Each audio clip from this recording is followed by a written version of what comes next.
کریم دائی اور مبلغ فضیلت الشیخ حضرت مولانا عبد الغفار سلفی حفظہ اللہ، جن کا تعلق بنارس سے نام آتے ہی ہر کوئی پہچان لیتا ہے کہ آپ کون ہیں، آپ کی شخصیت محتاج تعارف نہیں۔ میں آپ سے انتہائی ادب کے ساتھ درخواست کرتا ہوں کہ شیخ محترم تشریف لائیں۔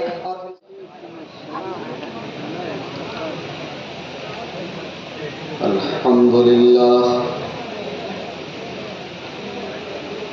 نحمده ونستعینه ونستغفره ونعوذ بالله من شرور أنفسنا ومن سيئات أعمالنا من يهده الله فلا مضل له ومن يضلل فلا هادي له وأشهد أن لا إله إلا الله وحده لا شريك له وأشهد أن محمدا عبده ورسوله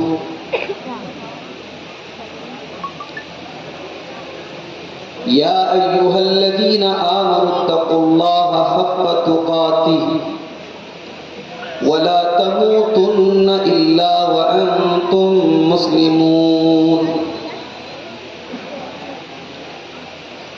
يا أيها الناس اتقوا ربكم الذي خلقكم من نفس واحدة وخلق منها زوجها وبث منهما رجالا كثيرا ونساء واتقوا الله الذي تساءلون به والأرحام إن الله كان عليكم رقيبا يا أيها الذين آمنوا اتقوا الله وقولوا قولا سديدا يصلح لكم أعمالكم ويغفر لكم ذنوبكم ومن يطع الله ورسوله فقد فاز فوزا عظيما أما بعد فإن خير الحديث كتاب الله وخير الهدي هدي محمد صلى الله عليه وسلم وشر الأمور محدثاتها وكل محدثة بدعة وكل بدعة ضلالة وكل ضلالة في النار أعوذ بالله من الشيطان الرجيم بسم الله الرحمن الرحيم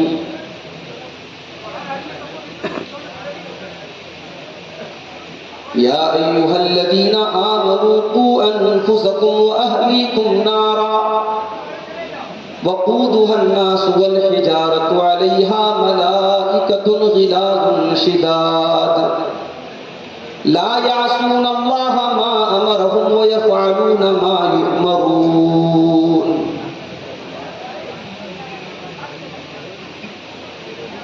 صدر محترم، اسٹیج پر رونق افروز معزز محترم علماء کرام، ذمہ داران جمعیت و جماعت، محترم بزرگوں، نوجوان بھائیوں، ماں اور بہنوں، پیارے بچوں،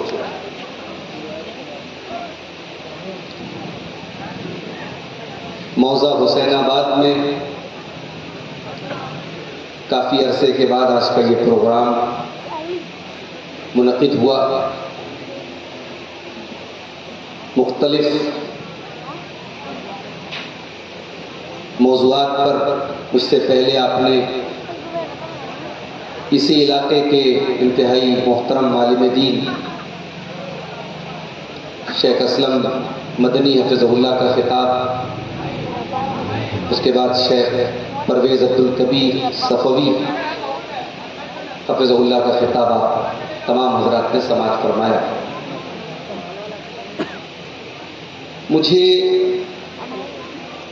جلسے کے ذمہ داروں نے کسی خاص موضوع کا عنوان کا مکلف تو نہیں کیا تھا، مگر ایک موضوع میں سمجھتا ہوں کہ اس موضوع پر جتنی بھی بات کی جائے، جتنا بھی بولا جائے کم ہے. اور ابھی جب میں بنارس سے حسین آباد کے لیے آ رہا تھا تو راستے میں 2 مناظر میں نے جو دیکھے، وہ 2 مناظر دیکھنے کے بعد میں نے مناسب سمجھا کہ اسی موضوع پر آپ کے سامنے کچھ بات کی جائے. ہمیں سے ہر انسان ایک فیملی سے تعلق رکھتا ہے. ہم کسی کے بیٹے ہیں، کسی کے شوہر ہیں، کسی کے باپ ہیں. ہم ایک فیملی کے ممبر ہیں، پریوار کے سدسیہ، ایک خاندان کے فرد. اور ہر انسان اپنی فیملی سے پیار کرتا ہے، اپنے پریوار سے محبت کرتا ہے. ہر انسان یہ چاہتا ہے کہ اس کے پریوار کے اوپر کوئی مصیبت نہ آئے، اور اگر کسی کے اوپر کوئی مصیبت آتی ہے تو سب سے پہلے اس کے پریوار کے لوگ ہی اس کو بچاتے ہیں. جو مشاہدہ ہے، جو تجربہ ہے، وہی. سوال یہ ہے کہ جس فیملی سے اور جس پریوار سے ہم اس قدر محبت کرتے ہیں، اس فیملی کی آخرت کے لیے ہم کیا محنت کرتے ہیں. دنیا کی تکلیفوں سے اپنے بچوں کو ہم بچاتے ہیں، اپنی بیٹیوں کو ہم بچاتے ہیں. جہنم کی آگ سے اپنے پریوار کو بچانے کے لیے ہم کیا کوشش کر رہے ہیں. مبارک پور کا علاقہ، مئو کا علاقہ، بنارس کا علاقہ، یہ 3 علاقے قریب قریب کے ہیں. اور یہاں کا جو کلچر ہے، جو رہن سہن ہے، وہ یہ مانا جاتا ہے کہ ملتا جلتا کلچر ہے. اکثریت بنکر پیشہ ہے، انصاری برادری کے لوگ ہیں. ان کے درمیان جو اٹھنے بیٹھنے کا جو طور طریقہ ہے، جو رہن سہن ہے، جو کلچر ہے، وہ سیم ہے. باقی علاقوں میں مثال دی جاتی ہے کہ صاحب مئو کے اندر، مبارک پور کے اندر، بنارس کا بھی کسی زمانے میں ذکر ہوتا تھا. اب چونکہ بنارس کافی ترقی پر گیا تو بنارس کا ذکر کم ہوتا ہے کہ صاحب ان علاقوں میں پردہ بہت اچھا ہوتا ہے. مسلمان لڑکیاں جب بھی گھر سے نکلتی ہیں پردے میں نکلتی ہیں. ان علاقوں میں آپ کو بے حیائی نہیں ملے گی، عریانیت نہیں ملے گی، دینداری ہے.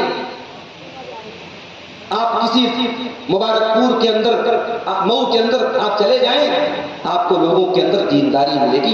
یہ مزاج تھا، یہ تصور تھا، یہ ایک امیج تھی ان علاقوں کی. آج حالات کیا ہے؟ ہائی وے سے جب ہم لوگ شاہ گڑھ کے راستے سے جب مڑے ہیں مبارک پور کے لیے، راستے میں ہمارے کار کے آگے کار جا رہی تھی، اور اس کار میں وہ جو چھت کو اوپن کرنے والی کار ہوتی ہے، شاید اس کو اوپن روف یا روف ٹاپ کیا بولتے ہیں واللہ اعلم، بڑی نوجوانوں میں اس کار کی بڑی کریز بھی ہوتی ہے. وہ کار ہمارے آگے سے جا رہی ہے. کار کا اوپر کا ڈھکن کھلا ہے اور 3-4 برقع نشین لڑکیاں جو ہیں وہ ماشاءاللہ اس میں سے اپنا سر نکال کر کے وہ کیمرہ ہاتھ میں لے کر کے انجوائے کر رہی ہیں. ان کا برقع اور ان کا لباس یہ بتا رہا تھا کہ صاحب وہ اسی علاقے کی، مبارک پور کے اور آس پاس کے علاقے کی ہیں، اور وہ اس طریقے سے راہ چلتے اس چھت کی روف میں سے اپنا سر نکال کر کے انجوائے کرتے. کچھ آگے ہم لوگ اور آگے بڑھے. جب مبارک پور میں ہم لوگ داخل ہوئے تو ایک بھائی نے ہمیں بتایا کہ مولانا یہاں جو ہے وہ فرائی بڑی مشہور ہے، یہاں لڑکے لڑکیاں فرائی کھانے کے لیے آتے. میں نے دیکھا کہ درجنوں کی تعداد میں برقع نشین لڑکیاں نکل رہی ہیں. میں نے کہا یہاں کوئی مدرسہ چل رہا ہے کیا؟ نہیں. بولے یہی فرائی کی جگہ، یہیں سے فرائی کھا کے نکل. یہ اب آپ کے مبارک پور اور مئو کی یہ شناخت بن رہی ہے. کچھ دنوں پہلے میں حیدرآباد گیا، رات کے تقریباً 1-2 بجے دوستوں نے کہا چلیے مولانا آپ کو چائے پلا دیں. میں نے سوچا بھی رات میں کوئی ہوٹل کھلا ہوگا، بعض ہوٹل ہوتے ہیں ہائی وے وغیرہ پہ 24 گھنٹے کھلے رہتے ہیں، چائے پی لیں گے چلو. اب وہاں ایک ہوٹل ہے بہت بڑا، نیلوفر ہوٹل حیدرآباد کا، میرا خیال ہے رات کے 1 بج رہے ہیں. آپ یقین کریں رات کو 1 بجے جب میں وہاں پہنچا ہوں، وہ جمگٹ ہے مردوں کا، عورتوں کا، نوجوان لڑکوں کا، لڑکیوں کا، اور اس میں موسٹلی زیادہ تر مسلم نوجوان لڑکے، وہ علاقہ بھی مسلمانوں کا. یہ اس قوم کی حالت ہے میرے بھائی. مٹر گشتی کرنا، بہترین کھانے پکانے پر، کھانے پینے کی چیزوں پر توجہ دینا، گھومنا پھرنا، بے پردگی، بے حیائی، اب یہ اس قوم کی پہچان بنتی چلی جائے. صرف میٹرو سٹیز کی بات نہیں ہے، صرف بڑے شہروں کی بات نہیں ہے. اب مئو، مبارک پور، بنارس جیسے چھوٹے شہروں اور قصبوں کی بھی جو نوجوان نسل ہے، جو لڑکے ہیں، جو لڑکیاں ہیں، بے حیائی کے وہ سارے جراثیم اب ہماری قوم کے اندر میرے بھائیوں ہر جگہ پائے جائیں. ان حالات کو آپ سامنے رکھیے اور قرآن مجید کی وہ آیت جو میں نے خطبہ مسنونہ کے بعد پڑھی ہے، ذرا اس آیت کو آپ دیکھیں.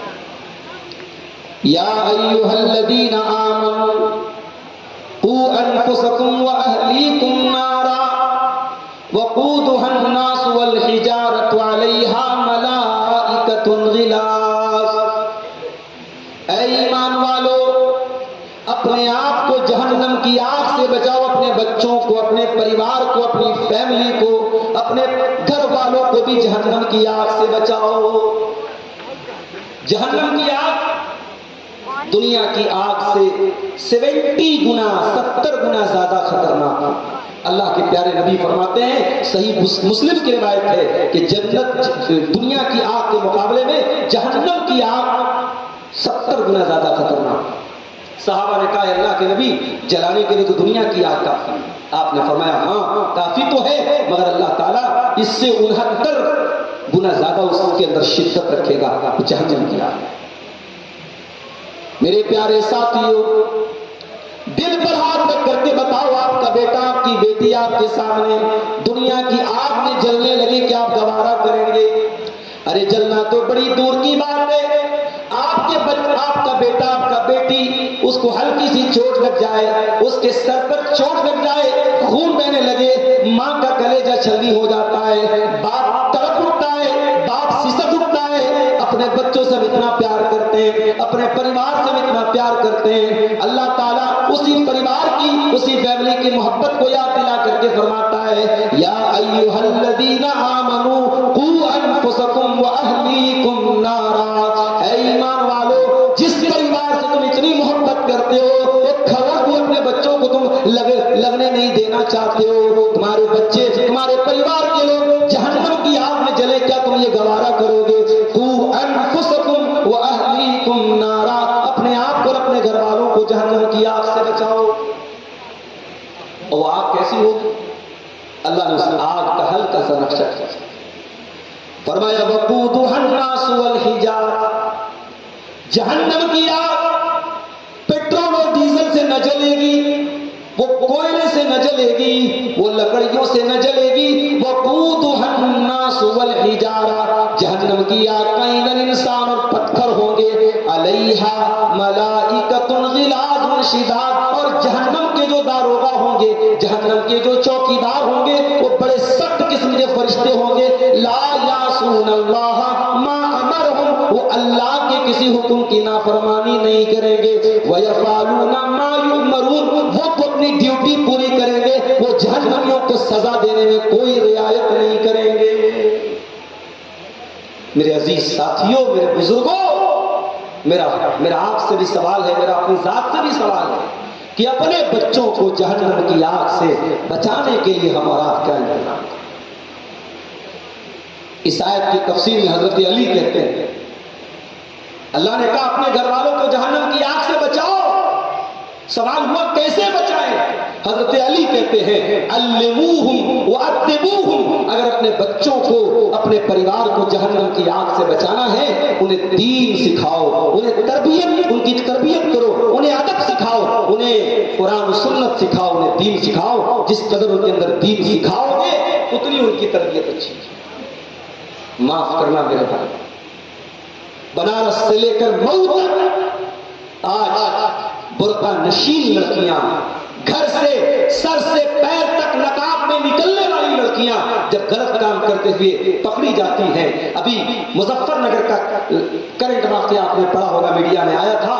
ہوٹل پہ ریڈ پڑی ہے، اسکول میں پڑھنے والی 9 کی 10 کی بچیاں اور لڑکیاں پکڑے گئے. اس میں تقریباً 60-62 لڑکے پکڑے گئے غلط کام کرتے ہوئے. اس میں زیادہ تر برقع نشین لڑکیاں تھیں، نقاب پوش لڑکیاں تھیں، مسلمان لڑکیاں.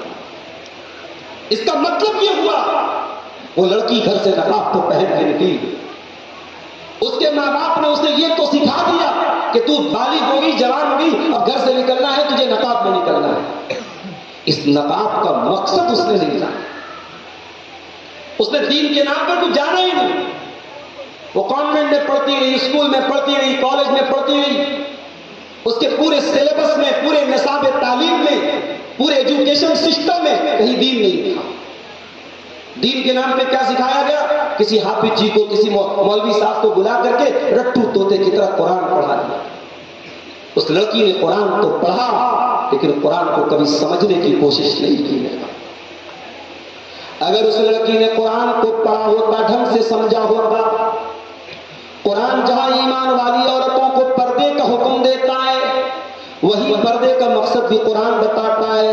یا ایھا النبی قل لازواجک وبناتک ونساء المؤمنین، اے نبی اپنی بیٹیوں سے کہہ دیجئے، اپنی بیویوں سے کہہ دیجئے، اور تمام مومنہ عورتوں سے کہہ دیجئے، یدنین علیہن من جلابیبہن، جب وہ اپنے گھر سے نکلیں تو اپنے اوپر جلباب ڈال لیں، چادر ڈال لیں. ذالک ادنی ان یعرفن فلا یؤذین، یہ نقاب ان کی پہچان بن جائے گا، یہ پردہ ان کی پہچان بن جائے گا، اور یہ پردہ بتائے گا دنیا والوں کو ہم عزت دار گھروں کی لڑکیاں ہیں، ہم کو کوئی چھیڑنے کی جرت نہ کرے. نقاب تیری پہچان تھی، نقاب تیری شان تھی، نقاب تیرا غرور تھا، مگر اے مسلمان خاتون آج اس نقاب کو تو نے بدنام کر ڈالا. آج نقاب پہن کر جب ہم بے حیائی اور ہم جب بے شرمی کے مناظر دیکھتے ہیں، جب بنارس کے بنیا باغ میں مسلمان لڑکی نقاب پہن کر کے ڈانس کرتی ہے اور سیلفی اسٹک کے ذریعے سیلفی لیتی ہے، اور جب ہم مئو کی اور مبارک پور کی لڑکیوں کے اسکول میں پڑھنے والی لڑکیوں کے ویڈیوز وائرل ہوتے ہیں، تب ہمیں افسوس ہوتا ہے کہ یہ نقاب یہ صرف ایک ٹریڈیشن کے طور پر، ایک گھر والوں کے پریشر کے طور پر یہ نقاب پہنا گیا ہے، ورنہ اس نقاب کا مقصد اس مسلمان لڑکی کو معلوم ہے. اور اس کی دلیل یہ ہے کہ وہی لڑکی جو نقاب میں نکلتی ہے، جب شادی بیاہ کا موقع آتا ہے، شادی میں خاندان کے تمام نوجوان لڑکے وہاں پہ موجود ہوتے ہیں، بڑے بڑے جوان لڑکے شادی کے موقع پر گھر میں آ رہے ہیں، اور یہ لڑکی نقاب تو چھوڑو، یہ ایسا ڈریس پہن کر کے اسی شادی میں موجود ہوتی ہے کہ اس کے سر پہ دوپٹہ تک نہیں ہوتا، اس کے جو ہے گریبان پہ دوپٹہ تک نہیں ہوتا، اس کا شریر، اس کا جسم نظر آتا ہے. جن گھروں پہ پردہ ہو رہا ہے میں ان گھروں کی بات کر رہا ہوں، جن گھروں سے نقاب پہن کے لڑکیاں نکلتی ہیں میں ان گھروں کی بات کر رہا ہوں. شادی بیاہ کے موقع پر وہ بھی اپنی آنکھوں کو بند کرے تو نہیں صاحب، سب چلتا ہے، یہ سب کوئی حرج کی بات نہیں ہے، شادی کے موقع پر یہ سب چلتا ہے. اللہ کے پیارے نبی کے دور میں نبی نے شادی کی، نبی نے اپنی بیٹیوں کی شادی کی، صحابہ نے شادی کی. کوئی ایک مثال لا کے دے دو میرے بھائیوں کہ نبی کے گھر کی عورتوں نے، نبی کی بیٹیوں نے یا صحابیات نے کبھی پردے سے کوئی سمجھوتا کیا ہو، کبھی شادی کے موقع پر اللہ کے نبی نے الاؤ کر دیا ہو، اجازت دے دی ہو، پرمیشن دے دی ہو، چلو کوئی مسئلہ نہیں شادی کا موقع ہے. کیا شادی کے موقع پر بے حیائی جائز ہو جاتی؟ میرے بھائیوں، اپنے پریوار کو جہنم کی آگ سے بچاؤ، اور اس لیے جہنم کی آگ سے بچانا ضروری ہے کہ کل ہر انسان یہ چاہتا ہے کہ جنت میں اپنے فیملی کے ساتھ ہیں. کیا ہم اور آپ نہیں چاہتے؟ دنیا میں ہم کہیں گھومنے پھرنے جاتے ہیں، ہم ذائقہ دربار میں کھانا کھانے جاتے ہیں، امان ڈھابا میں کھانا کھانے جاتے ہیں، فیملی لے کے لوگ جاتے ہیں. بنارس تک سے لوگ آتے ہیں اعظم گڑھ کے ڈھابے پہ کھانا کھانے کے، فیملی کے ساتھ پوری 4 ویلر بک کر کے آتے ہیں. انسان اچھا کھانا کھانے جاتا ہے فیملی کے ساتھ جاتا ہے. کیا ہم نہیں چاہیں گے کل جنت کی نعمتوں کا مزہ بھی ہم فیملی کے ساتھ اٹھائیں؟ یہ جنت میں ہم فیملی کے ساتھ کیسے رہیں گے جب ہم بھی نیکی کے عمل اور جنت میں لے جانے والا عمل کریں گے اور ہمارے پریوار کے لوگ بھی عمل کریں گے. اللہ فرماتا ہے سورہ طور کے اندر والذین آمنوا واتبعتهم ذریتهم بإیمان الحقنا بهم ذریتهم وما علتناهم من عملهم من شیء. جو لوگ ایمان والے ہیں اور نیک عمل کرنے والے ہیں اور ان کی اولاد بھی ان کے نقش قدم پر چلنے والی ہے. ایمان والے بنو تو ایسے بنو، مومن بنو تو ایسے بنو کہ آپ کی اولاد بھی آپ کی فرما برداری کرے، آپ کے نقش قدم پر چلے. اور آج بھی ایسے والدین ہیں میرے بھائی، ایسے والدین آج بھی آپ کو مل جائیں گے جو اپنے بچے اور بچیوں کے معاملے میں بڑے سینسٹیو ہیں، بڑے حساس ہیں. اگر وہ نمازی ہیں تو ان کی فکر ہے کہ میرے بچے بھی نمازی ہوں. اگر وہ دیندار ہیں ان کی فکر ہے کہ میرے بچے بھی دیندار ہوں. اگر ماں پردہ کرتی ہے اس کو فکر ہے کہ میری بیٹی بھی پردہ دار ہو. اللہ کہہ رہا ہے جب ایمان والے اور نیک عمل کرنے والے ان کی اولاد ان کے نقش قدم پہ چلے گی، اللہ کہتا ہوں جنت میں ان کی فیملی کے ساتھ ان کو ملا دیں گے. وما علتناہم من عملہم من شیء، اور ہم ماں باپ کی نیکی میں کوئی کمی نہیں کریں گے. اگر بچوں کا عمل ماں باپ کے عمل سے کمزور بھی ہے، کم درجے کا بھی ہے، اللہ بچوں کو اپ گریڈ کر دے گا اور ماں باپ کے درجے سے ملا دے گا اور ماں باپ کے عمل میں کوئی کمی نہیں کرے گا. یہ اللہ کا انعام ہے میرے پیارے ساتھیوں. یہ انعام اگر آپ کو حاصل کرنا ہے تو اپنے بچوں کی دینداری کی فکر ہم اور آپ کو کرنی ہے. بیٹی پیدا ہوتی ہے، LIC والے پہلے آ جاتے ہیں. بیٹی پیدا ہو گئی، بوجھ آ گئی گھر میں. بیٹی جیسے جیسے بڑی ہوتی ہے خاندان کے لوگ، رشتہ دار لوگ کہتے ہیں ارے بھائی تجھے بیٹی ہے، زیور بنانا ہے، شادی کرنا ہے، لاکھوں کا خرچ ہے، ابھی سے تیاری کر. بیٹی کا باپ، بیٹی کی ماں، جیسے جیسے بیٹی بڑی ہوتی ہے ان کے سینے کا ایسا لگتا ہے کہ ان کے سینے کا بوجھ بڑھ رہا ہے، ان کا ٹینشن بڑھ رہا ہے، ان کا بلڈ پریشر بڑھ رہا ہے. بیٹی کو آپ نے بوجھ بنا دیا.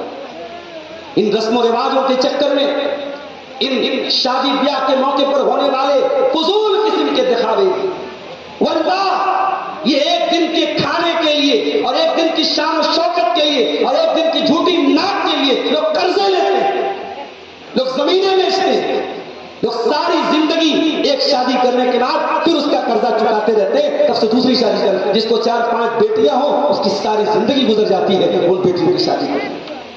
جس کو اللہ نے دیا ہے اس کو کیا فرق پڑتا ہے؟ لیکن جو بیچارہ مڈل کلاس کا ہے، جو مجبور ہے، جو غریب ہے، سماج نے جو اسٹیٹس بنا دیا، اب وہ اسٹیٹس سمبل بن گیا ہے، اب وہ ناک کا مسئلہ بن گیا. اب لڑکی کی شادی ہے، لڑکے کی شادی ہے، اتنا جوڑا کپڑا جائے گا تو جائے گا. ایک زمانہ تھا مئو مبارک پور کی شادیاں بڑے سادگی سے ہو جاتی ہیں، اب وہ سادگی دھیرے دھیرے ختم ہو گیا. اب ہر چیز میں تکلف آ گیا، تسنع، بناوٹ، شو آف، ہر چیز میں ہمیں دکھاوا کرنا ہے. ہمارے گھر مہمان آئے تو دسترخوان پہ اتنے آئٹم ہونا چاہیے، ہر چیز میں میرے بھائیوں ہم نے دکھاوا کرنا. اس دکھاوے کے، اس مکھوٹے کی زندگی کو ختم کرو. ریئل لائف میں زندگی گزارو، ریئل لائف میں مت گزارو. جو زندگی، جو حقیقت میں ہماری حیثیت ہے، ہمارے پاس حیثیت نہیں ہے. ہم 500 لوگوں کا کھانا کیوں کر رہے ہیں میرے بھائی؟ ہم قرضے لے کر کے جھوٹ موٹ کے شادی کو اتنا مشکل کیوں بنا رہے ہیں؟ ابھی بنارس کے ایک لڑکے کا آڈیو وائرل ہوا. وہ لڑکا بنارس کا رہنے والا ہے، اس کی فیملی رہتی ہے سورت میں. لڑکا وہاں پاور لوم چلاتا ہے، کام کرتا ہے. لڑکا حافظ قرآن ہے، 31 سال کی اس کی عمر ہو گئی، رشتہ لگے 3-4 سال ہو گیا. لڑکے کا باپ اس کی شادی کے لیے، یعنی شادی کی تاریخ متعین کرنے کے لیے پہل نہیں کر رہا ہے. لڑکا اپنے ماں باپ کو فون کرتا ہے اور وہ فون ریکارڈنگ وائرل ہوئی ہے، شاید آپ کو بھی کہیں واٹس ایپ پر سننے میں آئی. اس لڑکے نے، وہ کوئی بناوٹ نہیں، کسی سیریل کا آڈیو نہیں، کسی فلم کا آڈیو نہیں ہے، وہ ریئل لائف کا آڈیو ہے. اس لڑکے نے جو درد پیش کیا ہے اپنے ماں باپ کے سامنے، بنارس کے ایک خاص لب و لہجے میں، بنارس کی زبان میں، اس کو سنیے میرے بھائیوں تو آنکھوں سے آنسو. اس لڑکے نے یہی کہا اپنے ماں باپ سے کہ میری شادی کیوں نہیں کر رہے ہیں؟ 31 سال میری عمر ہو گئی، مجھے راتوں میں نیند نہیں آ رہی ہے، رشتہ لگا کے آپ نے چھوڑ دیا ہے، کیوں مجھے حرام کام کی طرف لے کے جا رہے ہیں؟ جس طریقے سے انسان کو کھانے اور پانی کی ضرورت ہے، انسان کی جنسی خواہشات میں اس کی ضرورت ہے. آج کتنے گھروں میں لڑکے لڑکیاں بالغ ہو چکے ہیں، شادی کے قابل ہو چکے ہیں. ان رسم و رواج میں، ان جھوٹی ناک میں، ان جھوٹے چکروں میں ان کی شادیوں کو مشکل بنا کے رکھا ہے، اور آج جب شادیاں مشکل ہو رہی ہیں تو ہماری اور آپ کی قوم کے لڑکے لڑکیاں غلط راستہ اپنا رہے ہیں۔ میرے پیارے ساتھیوں، اپنے بچوں کو اگر جہنم کی آگ سے بچانا ہے، ان کی شادی بھی وقت پر کیجیے۔ عقیقہ کا مسئلہ لوگ بہت پوچھتے ہیں، مولوی صاحب بچہ بہت بڑا ہو گیا، عقیقہ کر سکتے ہیں کہ نہیں؟ کسی بچے کا انتقال ہو گیا، باپ نے عقیقہ نہیں کیا، اس کے بارے میں پوچھ رہے ہیں کہ مولوی صاحب مر گیا، بچے کا عقیقہ کر سکتے کہ نہیں کر سکتے؟ عقیقہ کی بڑی چنتا ہے تجھ کو، بیٹا مر گیا، مرنے کے بعد بھی تجھے عقیقہ کی ٹینشن ہے۔ جو بیٹے زندہ ہیں ان بیٹوں کی تم تربیت کر رہے ہو، ان بیٹیوں کی تربیت کر رہے ہو تم، ان بچوں کی صحیح وقت پر شادی کر رہے ہو تم؟ اگر نہیں کر رہے ہو تو یہ ڈھکوسلے بازی بند کرو میرے بھائی۔ صرف عقیقہ کرا دینے سے ماں باپ کا حق ادا نہیں ہے۔ گارجین بنیے تو ذمہ دار گارجین بنیے، بچوں کی تربیت کیجیے۔ بچہ کہاں جا رہا ہے، بچی کہاں جا رہی ہے، آپ یقین کریں، پانچوں ٹائم کی نماز پڑھنے والا اور رات میں تہجد پڑھنے والا باپ، اور راتوں میں اللہ کی بارگاہ میں تہجد پڑھنے والی عورت، ان کے گھر کی لڑکیاں آج غیر مسلم لڑکوں کے ساتھ عشق و معاشرہ کرتی ہیں۔ جن گھروں میں پردہ ہے، جن گھروں میں دینداری ہے، ان گھروں کی لڑکیاں بھی آج غلط راستے اپنا رہی ہیں۔ یہ پوری قوم کے لیے لمحے فکری ہے۔ ابھی حال ہی میں میرے پاس ایک فون آیا جھارکھنڈ سے ایک نوجوان کا، وہ رہتا ہے کہاں پہ؟ راجستھان کے کوٹا شہر میں رہتا ہے۔ کوٹا شہر بہت مشہور شہر ہے، وہاں میڈیکل کی تیاری کرنے کے لیے لڑکے لڑکیاں جاتے ہیں۔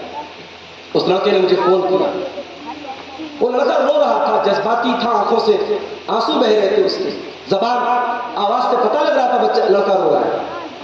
اس نے کہا مولانا میں نے 6 مہینہ پہلے اسی کوٹا میں ایک لڑکی کو دیکھا تھا، میڈیکل کی تیاری کرنے کے لیے وہ لڑکی آئی، سر سے پیر تک نقاب میں تھی، میرا دل خوش ہو گیا۔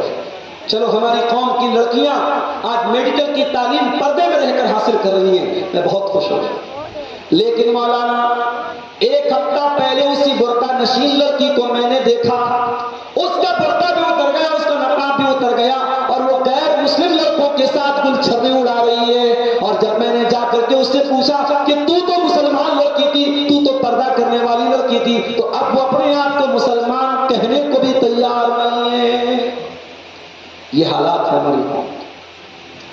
آج دھن تیرس کا تہوار تھا، ہمارے غیر مسلم بھائیوں کے یہاں ایک رسم ہے کہ دھن تیرس والے دن کچھ نہ کچھ ضرور خریداری کرنا چاہتے ہیں۔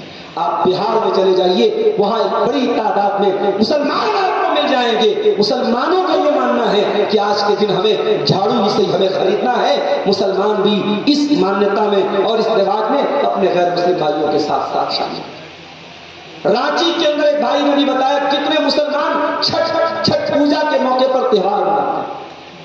میرے بھائیوں، وضع میں تم ہو نصارا تو تمدن میں ہنود، یہ مسلمان ہیں جنہیں دیکھ کے شرمائے یہود۔ آج مسلمان کا یہ حال ہے۔ اپنی آنے والی نسلوں کے عقیدے کی فکر کرو، ان کی توحید کی فکر کرو، ان کے دین کی فکر کرو، ورنہ پچھتانے کا بھی موقع ہمیں نہیں ملے گا میرے بھائی۔ اگر ابراہیم علیہ السلام جیسے پیغمبر کو اپنے بچوں کے عقیدے کی فکر ہے، ابراہیم علیہ السلام دعا کر رہے ہیں اللہ سے، وَجُنُبْنِي وَبَنِيَّ أَن نَّعْبُدَ الْأَصْنَامَ، اے اللہ تو میرے بچوں کو اور مجھے تو بت پرستی سے بچانا، ہمیں شرک سے بچانا، ہمیں غیر اللہ کی عبادت سے بچانا۔ اگر ابراہیم کو اپنے بچوں کے بارے میں شرک کی چنتا ہے، میرے پیارے ساتھیوں، ہمیں اور آپ کو تو اور زیادہ ہونی چاہیے۔ ابراہیم علیہ السلام اپنے باپ کے بارے میں دعا کرتے ہیں، وَاغْفِرْ لِي أَبِي إِنَّهُ كَانَ مِنَ الضَّالِّينَ، اے اللہ میرے باپ کو تو بخش دے، میرا باپ گمراہوں میں سے ہے، وَلَا تُخْزِنِي يَوْمَ يُبْعَثُونَ، اور اے اللہ تو مجھے قیامت کے دن رسوا مت کرنا۔ اپنے باپ کی چنتا ہے حضرت ابراہیم کہ قیامت کے دن میں تو اللہ کا خلیل، میں تو اللہ کا پیغمبر، اور میرا باپ جہنم کی آگ میں جائے، یہ تو میری ذلت اور رسوائی کا سبب ہوگا۔ اللہ سے دعا کرتے ہیں اللہ قیامت کے دن تو میری رسوائی، مجھے رسوائی سے بچا لے، اور مجھے قیامت کے دن کی تو ذلت سے بچا لے۔ یعقوب علیہ السلام کو دیکھیں، یعقوب علیہ السلام کا آخری ٹائم ہے، ان کے 12 بیٹے ہیں، باپ کے مرنے کا ٹائم ہے، 12 بیٹے اپنے باپ کے پاس موجود ہیں۔ قرآن کہتا ہے ام کنتم شہداء اذ حضر یعقوب الموت اذ قال لبنیہ ما تعبدون من بعدی قالوا نعبد الہک والہ آبائک ابراہیم واسماعیل واسحاق الہا واحدا۔ حضرت یعقوب اپنے بچوں سے کہتے ہیں کہ میرے بچوں، میرے بعد تم کس کی عبادت کرو گے؟ ہمارے یہاں باپ مرنے لگتا ہے، زمین کی بات کرتا ہے، جائیداد کی بات کرتا ہے، سونا چاندی کی بات کرتا ہے، روپیے پیسے کی بات کرتا ہے۔ یعقوب علیہ السلام عقیدے کی بات کر رہے ہیں، دین کی بات کر رہے ہیں، توحید کی بات کر رہے ہیں۔ ما تعبدون من بعدی، میرے بعد تم کس کی عبادت کرو؟ قالوا نعبد الہک والہ آبائک، بیٹے کہتے ہیں ابا جان ہم اسی ایک اللہ کی عبادت کریں گے جس کی عبادت آپ کرتے ہیں اور جس کی عبادت ہمارے باپ دادا کرتے تھے، ابراہیم کرتے تھے، اسماعیل کرتے تھے، اسحاق کرتے تھے۔ یہ فکر ہے پیغمبر کو، یہ فکر ہمیں کیوں نہیں ہے؟ ہمارے بچے آج توحید سے دور ہیں میرے بھائی، ہمارے بچے آج دین کی بڑی بیسک باتوں سے دور ہیں۔ ہم مطمئن ہیں ہمارا بیٹا بڑا کاروباری ہے، کپڑے کی لائن کا کام کرنے والا، ساڑی کی لائن کا کام کرنے والا، ساڑی کو ہاتھ میں لے کے بتا دیتا ہے اس میں دھاگا کون سا لگا ہے، اس میں تانی کون سی، اس میں بانا کون سا ہے، اس میں زری کون سی لگی ہے، یہ پیور ہے، اصلی ہے، نقلی ہے، کیا ہے، اے ٹو زیڈ سب بتا دیتا ہے۔ اتنی مہارت ہے۔ آپ کا بیٹا اپنے کاروبار کی اے بی سی ڈی جانتا ہے، اپنی دنیا کی اے بی سی ڈی جانتا ہے، آخرت کے بارے میں آپ کا بیٹا کیا جانتا ہے؟ اللہ قرآن میں کہتا ہے میرے کچھ بندے ایسے بھی ہیں جو اپنی دنیا کے بارے میں تو بہت ماہر ہیں، یعلمون ظاہرا من الحیات الدنیا وہم عن الآخرۃ ہم غافلون۔ ان کے پاس دنیا کی تو بہت نالج ہے لیکن آخرت کے معاملے میں بالکل غافل ہیں، آخرت کی نہ کوئی نالج ہے نہ آخرت کی کوئی فکر ہے۔ امام حسن بصری رحمۃ اللہ علیہ کہتے ہیں کہ بعض لوگ اتنے ماہر ہوتے ہیں کہ دینار کو اپنے ناخن پہ رکھ کے بتا دیں گے دینار کا وزن کیا ہے، وما یحسن ان یصلی رکعتین، مگر 2 رکعت نماز آپ پڑھوا لیجئے، 2 رکعت نماز نہیں پڑھ پائیں گے۔ دنیا کے اتنے ماہر کہ ناخن پہ رکھ کے سونے کے سکے کا وزن بتا دیں، اور دین کے معاملے میں اتنے زیرو ہیں کہ وہ 2 رکعت نماز بھی نہیں پڑھ پائیں گے۔ آج معاف کیجئے ہمارے نوجوان نسل کا یہی حال، اور لڑکیوں کا تو اور برا حال، عورتوں کا تو اور برا حال ہے۔ عورتوں میں دین کی جانکاری کا ابھاؤ اس قدر ہے میرے بھائیوں کہ بیان کرتا ہوں۔ اس لیے میں اکثر اپنی تقریروں میں یہ بات کہتا ہوں کہ اگر آپ کے محلے کی مسجد میں عورتوں کا انتظام نہیں ہے تو ضرور ہونا چاہیے، کم سے کم اہل حدیث مسجد میں تو ضرور ہونا چاہیے۔ آج دوسروں کو سبق دے رہے ہیں، دوسروں کو نصیحت دے رہے ہیں۔ میں جھارکھنڈ میں نے دیکھا، بنگال میں میں نے دیکھا، بہار میں میں نے دیکھا، بہت ساری بلکہ اکثر اہل حدیث کی مسجدوں میں عورتوں کا انتظام۔ عام نمازوں میں چھوڑ دیجئے، عیدین کی نماز میں، عید اور بقرعید کی نماز میں، عیدگاہ میں کتنے علاقوں میں، جھارکھنڈ کا ایک علاقہ ہے بھاگلپور سے قریب کا گڈا کا علاقہ، وہاں کوئلے کی کان وغیرہ ہے، بڑا مشہور علاقہ ہے، وہاں میرا جانا دیکھا صاحب، وہاں عیدگاہ ہے ماشاءاللہ، بہت بڑی عیدگاہ ہے، کہا مولوی صاحب ہمارے یہاں عورتوں کا انتظام نہیں ہے۔ میں نے جمعہ کا خطبہ دیا، سمجھایا بجھایا، بیٹھ کر کے ذمہ داروں سے بات کی، الحمدللہ وہاں پہ عیدگاہ میں بھی شروعات ہو گئی، مسجد میں بھی شروعات ہو گئی۔ آپ یقین کریں میرے بھائی، ہم بیمار ہوتے ہیں، سردی لگتی ہے، ڈاکٹر ہلکی پھلکی دوا دے دیتا ہے، لیکن وائرل فیور ہو جاتا ہے، اگر ہمیں ٹائیفائڈ ہو جاتا ہے تو ڈاکٹر پھر ہمیں تگڑا والا اینٹی بائیوٹک دیتا ہے۔ بیکٹیریا جتنا تگڑا ہوگا، وائرس جتنا تگڑا ہوگا، ڈاکٹر اینٹی وائرس اتنا تگڑا دے گا، یہ میڈیکل سائنس کا اصول ہے۔ آج بے حیائی کا، بے پردگی کا، دین سے دوری کا وائرس بہت تگڑا ہو چکا ہے۔ ہمارے اور آپ کے گھر کی بہن بیٹیوں کو برباد کرنے کے لیے انسٹاگرام موجود ہے، سوشل میڈیا موجود ہے، واٹس ایپ موجود ہے، فیس بک موجود ہے۔ آپ کتنے پہرے لگے؟ رات کو 2 بجے آپ کی لڑکی انسٹاگرام پر کس سے چیٹنگ کر رہی ہے، آپ کیسے جان سکتے ہیں؟ اور یہ مسئلہ یاد رکھو، اپنی بہنوں سے بھی کہنا چاہوں گا اور اپنے نوجوان لڑکوں سے بھی کہنا چاہوں گا، یہ دین کے نام پہ دوستی کا یہ چکر بند کرو۔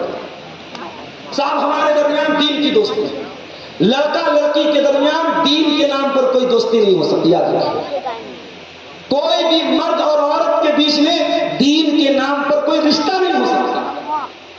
وہ ڈاکٹر ذاکر نائک کا ایک بڑا ویڈیو بڑا وائرل ہو رہا ہے.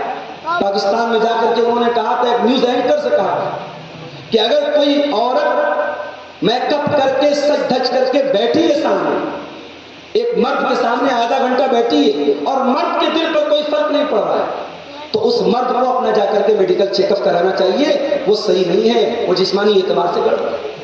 یہ نیچرل بات ہے, یہ فیکٹ بات ہے, یہ ریئل بات ہے. اللہ تعالیٰ نے مرد اور عورت کے درمیان کشش رکھی ہے, اور اسی لیے اللہ کے نبی فرماتے ہیں لا یخلون رجل بامرأۃ الا وثالثهما الشیطان. جب کوئی مرد اور عورت اکیلے میں ملتے ہیں, تنہائی میں ملتے ہیں, تو تیسرا وہاں شیطان. میری بہنوں یاد رکھنا, انسٹاگرام پر آپ کو میسج کرنے والا, فیس بک پر آپ کو میسج کرنے والا, واٹس ایپ پر آپ سے باتیں کرنے والا بھی اگر لڑکا ہے, اگر مرد ہے, اور آپ ایک لڑکی ایک عورت ہیں اور آپ اس سے باتیں کر رہی ہیں, تو نبی کی یہ حدیث وہاں پر بھی لاگو ہو رہی ہے الا وثالثهما الشیطان. تیسرا شیطان.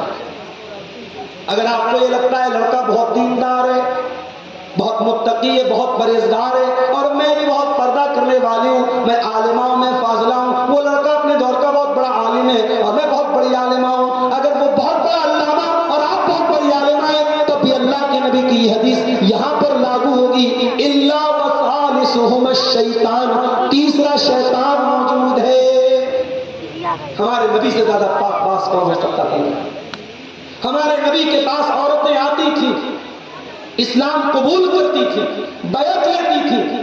اللہ کے نبی کبھی ان سے مصافحہ نہیں کرتے تھے, پردے کی آڑ سے بیعت لے لیتے تھے. وہ بیعت کرتی تھی ہم شرک نہیں کریں گی, ہم چوری نہیں کریں گی, ہم زنا نہیں کریں گی, اپنے شوہر کی اطاعت کریں گی, کسی پر بہتان نہیں لگائیں گی. وہ بیعت کرتی تھی. اللہ کے نبی کہتے تھے ٹھیک ہے ہم نے تمہاری بیعت کو قبول کر لیا. کبھی نبی نے کسی عورت سے مصافحہ, کسی غیر محرم عورت سے مصافحہ نہیں. بڑے بڑے علامہ لوگوں کے ویڈیو میں دیکھتا ہوں, صاحب کوئی جوان عورت آئی, اس کے سر پہ ہاتھ رکھ کے پیار سے جو ہے اس کو پیار اور احترام سے اس کو پیار دے رہے. کیا بدتمیزی, کیا بے غیرتی.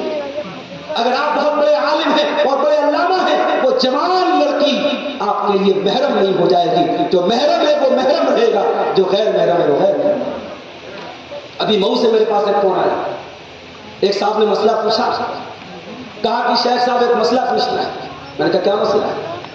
کہا کہ ایک عورت عمرہ کرنے جانا چاہتی ہے, اس عورت کے شوہر کا انتقال ہو گیا ہے اور اس کے بیٹے تو ہیں مگر بیٹے ابھی جانا نہیں چاہتے. تو اس عورت کی دیورانی جا رہی ہے اور دیورانی اپنے بیٹے کے ساتھ جا رہی ہے. تو ظاہر ہے کہ جو دیورانی کا بیٹا جا رہا ہے وہ عورت اس کی چچی ہوئی, تو کیا چچی کے ساتھ وہ لڑکا جا سکتا ہے عمرہ کرنے؟ میں نے کہا بھائی چچی جو ہوتی ہے وہ غیر محرم ہوتی ہے, چچی کے ساتھ تو نہیں جا سکتا.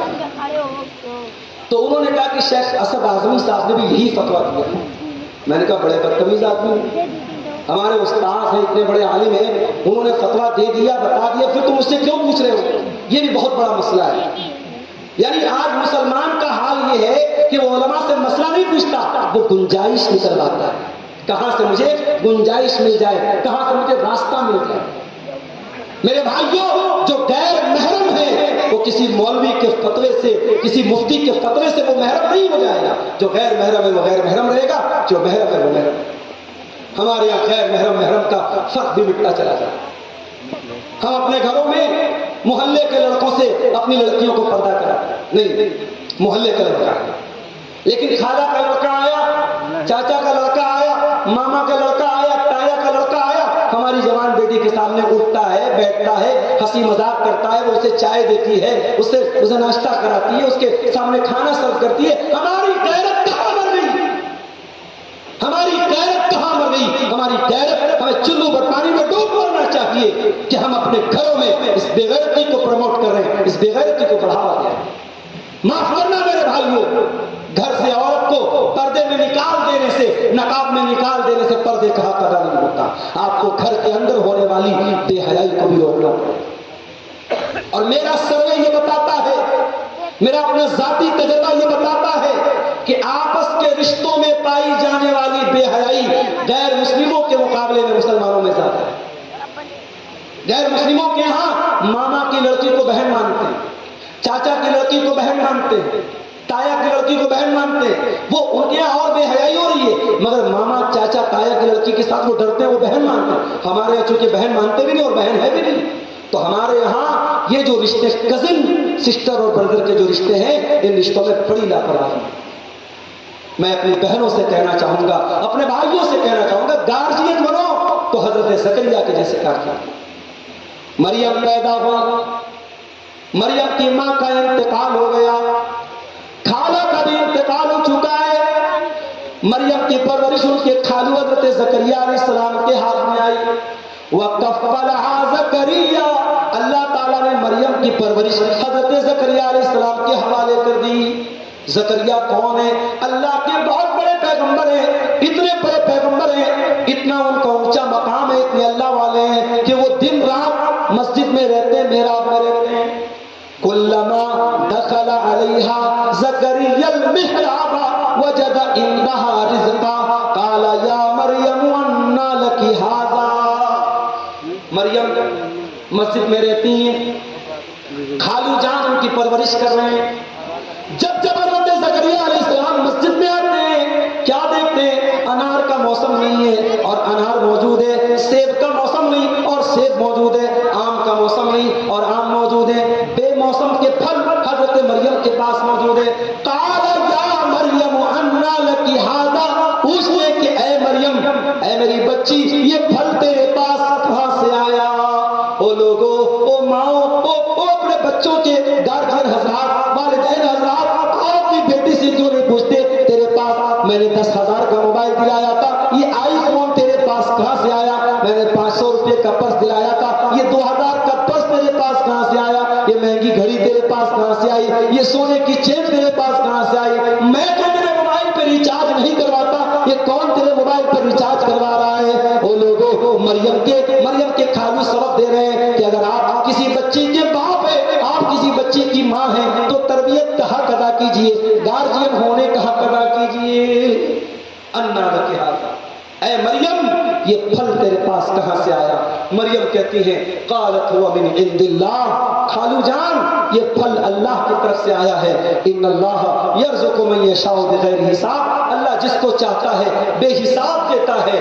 ہنالک دعا زکریا ربہ، اب حضرت زکریا کے دل میں خیال آیا کہ اگر مریم کو بے موسم کا پھل مل سکتا ہے تو مجھ بوڑھے کو بڑھاپے میں اولاد کیوں نہیں مل سکتی؟ اب انہوں نے ہاتھ اٹھا کے اللہ سے اولاد مانگی اور اللہ نے ان کو اولاد کی نعمت سے نوازا ہے۔ میرے عزیزوں، گارجین بنیے تو ذمہ دار گارجین۔ گھروں میں نماز کا ماحول آپ دیکھ لیجیے کیا ہے۔ ابھی مبارک پور آ رہا تھا، ہمارے نوجوان ساتھی ساتھ میں تھے، ایک بات انہوں نے بتائی کہ آج مسلمانوں کی بستیوں میں 2 بجے کے پہلے بہت کم لوگ سوتے ہیں۔ 2 بجے رات میں 1 بجے 2 بجے سونے کا رواج ہے۔ اب ظاہر ہے جو لڑکے لڑکیاں رات میں 1-2 بجے سو رہے ہیں، وہ الصلاۃ خیر من النوم کی آواز سن کے صبح 4:45 5 بجے اذان پر ان کی نیند کیسے کھلے؟ وہ صبح اٹھیں گے 8 بجے 9 بجے 10 بجے، لیکن آپ صبح کے 4 بجے جب راستے پر نکلیے، اعظم گڑھ کے ہائی وے پر آپ چلے جائیے، آپ مئو کے راستے پہ چلے جائیے، سڑکوں پر آپ کو غیر مسلم لڑکے جاگنگ کرتے ہوئے اور ایکسرسائز کرتے ہوئے اور واکنگ کرتے ہوئے آپ کو مل جائے۔ جو کام ہمارا تھا، جو پہچان ہماری تھی، صبح کو اٹھنا اور صبح کے ٹائم کی برکت حاصل کرنا، وہ کام آج دوسری قوم کے لوگ کر رہے ہیں۔ آج ہماری قوم کے لڑکے لڑکیاں رات کو 2 بجے تک انٹرنیٹ پر لگے ہیں، موبائل میں لگے ہیں، چیٹنگ میں لگے ہیں، حرام چیزوں میں لگے ہیں اور صبح فجر کی نماز میں غائب ہیں۔ میرے عزیزوں، اپنے بچوں کو جہنم کی آگ سے بچانا ہے تو میں اس باپ سے کہنا چاہوں گا جو بڑھاپے میں لاٹھی پکڑ کر کے مسجد میں آتا ہے، اس باپ سے کہنا چاہوں گا، اس ماں سے کہنا چاہوں گا جو بوڑھی ہو چکی ہے اور بڑی مشکل سے کھانستے ہوئے اور کراہتے ہوئے بستر سے اٹھتی ہے اور وضو بنا کے نماز پڑھتی ہے، اس ماں سے اور اس باپ سے کہنا چاہوں گا کہ آپ کے بچے نماز کیوں نہیں پڑھتے؟ آپ نے اپنے بچوں کو نمازی بنانے کے لیے کیا کیا؟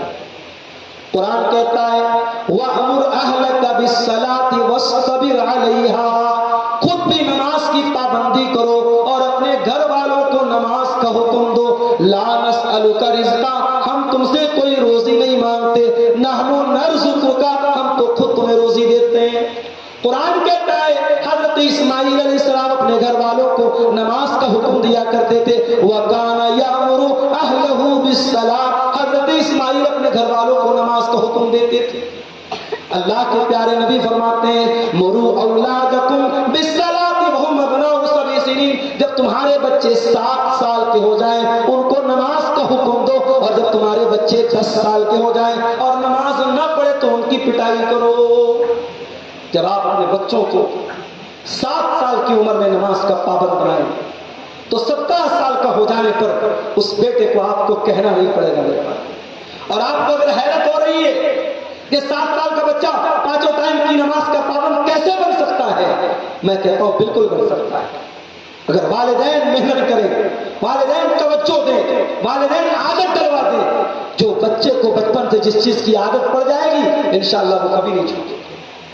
ابھی ممبئی کے اندر 6 سال کے لڑکے نے, 6 سال کا بچہ کتنا بڑا ہوتا ہے, 6 سال کے بچے نے 11 مہینے کے اندر قرآن کو پورا حفظ کر لیا. اللہ تعالیٰ بچوں کو دماغ بھی دیتا ہے ایسا.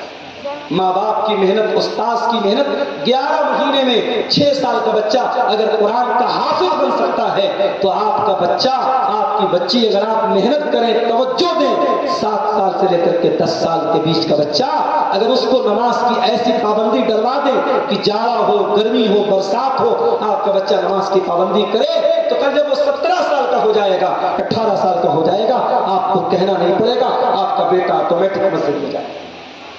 میرے بھائیوں, دنیا کے سامنے متقی بننا یہ آسان کام ہے, اپنی فیملی کے بیچ میں متقی بننا یہ مشکل کام ہے. اسی لیے اللہ قرآن میں سورہ طور میں کہتا ہے جب جنتی جنت میں جائیں گے اور جنتیوں کو اللہ تعالیٰ جنت میں داخل کرے گا تو جنتی کہیں گے قالوا انا كنا قبل فی اہلنا مشفقین,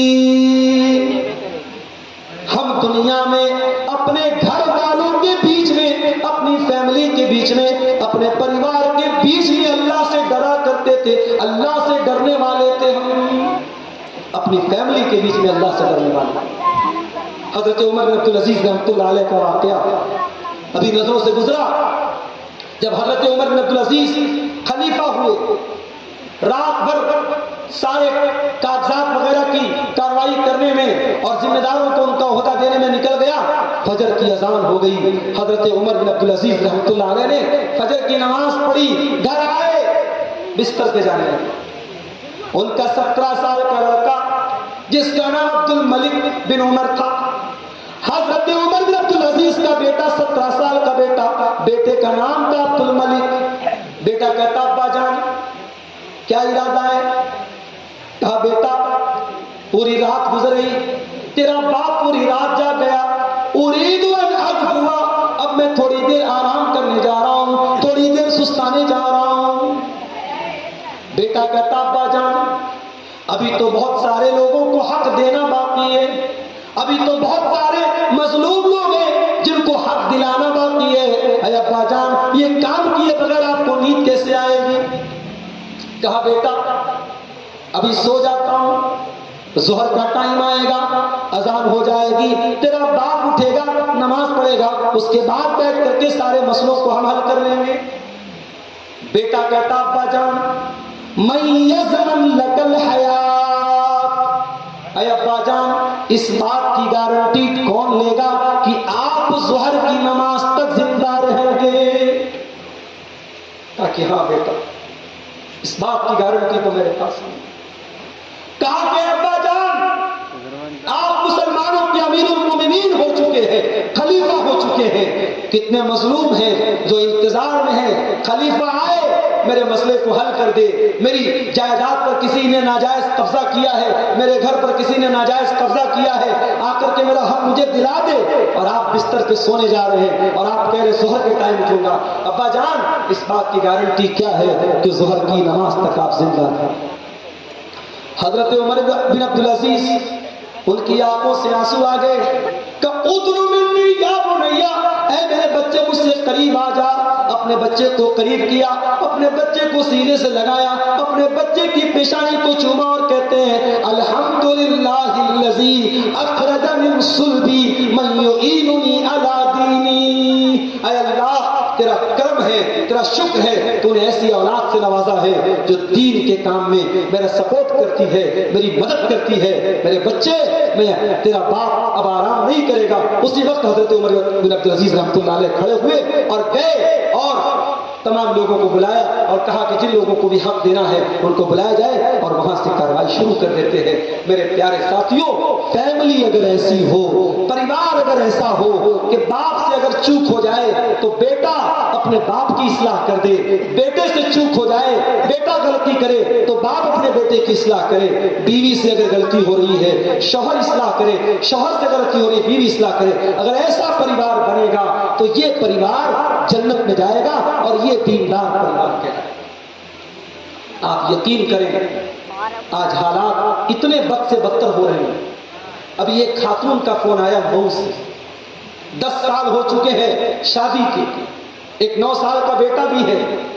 کہتی ہے مولانا صاحب میرے شوہر مجھ سے دور رہتے ہیں، 3 4 مہینے مجھ سے دور رہتے ہیں، دوسری عورتوں کے ساتھ ان کے تعلقات ہیں، میں بہت پریشان ہوں، مجھے کوئی دعا بتا دیجئے، کوئی ایسی چیز بتا دیجئے پانی میں پڑھ کے اپنے شوہر کو پلا دوں، کھانے میں پڑھ کے اپنے شوہر کو کھلا دوں، میرے شوہر راہ راست پر آ جائیں، میرے شوہر پھر سے مجھ سے محبت کرنے لگے۔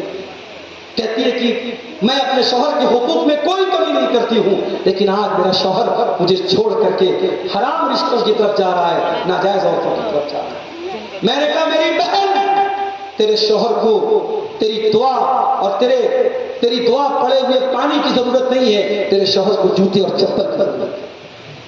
تیرے شوہر پر کوئی جادو نہیں ہوا ہے، کوئی کسی نے منتر نہیں پڑا ہے، تیرے شوہر پر شیطان حاوی ہے۔ جو شوہر اپنی بیوی کو چھوڑ کر ناجائز رشتوں کی طرف جا رہا ہے اور بیوی کو باقاعدہ دھمکی دے رہا ہے اور بیوی کو الٹے مار پیٹ رہا ہے، اور ایسے شوہر پر بیوی بیچاری اتنی اللہ والی ہے کہ وہ دعا پوچھ رہی، مولوی صاحب سے کوئی دعا بتا دیجئے میں پڑھ کے دم کر دوں، ایسی بہنوں کو میرا یہی جواب ہے کہ اسے پڑھ کر کے دعا پڑھ کر کے پانی پینے کی ضرورت دینے کی ضرورت نہیں ہے، اس کو جوتے اور چپل سے مارنے کی ضرورت ہے۔ آج ایکسٹرا میریٹل افیئر عام ہوتے جا رہے ہیں، ناجائز رشتے عام ہوتے جا رہے ہیں۔ ہم تو یہاں ان نوجوانوں کی فکر کر رہے ہیں جن کی شادی نہیں ہوئی ہے کہ ان کی شادی کرا دی جائے اور وہ زنا سے بچ جائیں، مگر واللہ کتنے پریوار آج برباد ہیں شادی شدہ عورتیں اور شادی شدہ مردوں کے غلط حرکتوں کی وجہ سے۔ آج یہ زناکاری اور بدکاری ان گھروں میں بھی آ رہی ہے جہاں شادی ہو چکی ہے۔ وجہ کیا ہے؟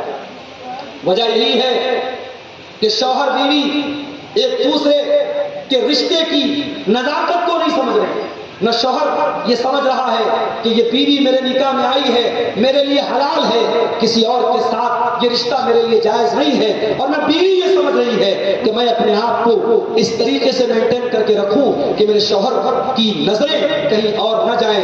دونوں ایک دوسرے کے حقوق کا خیال رکھیں، ایک دوسرے کے بارے میں اللہ سے ڈرے تو شاید ایسی نوبت نہ آئے۔ مگر میرے ساتھیوں، آج اسی سماج میں ہم دیکھتے ہیں ایکسٹرا میریٹل افیئر بھی سامنے آئے۔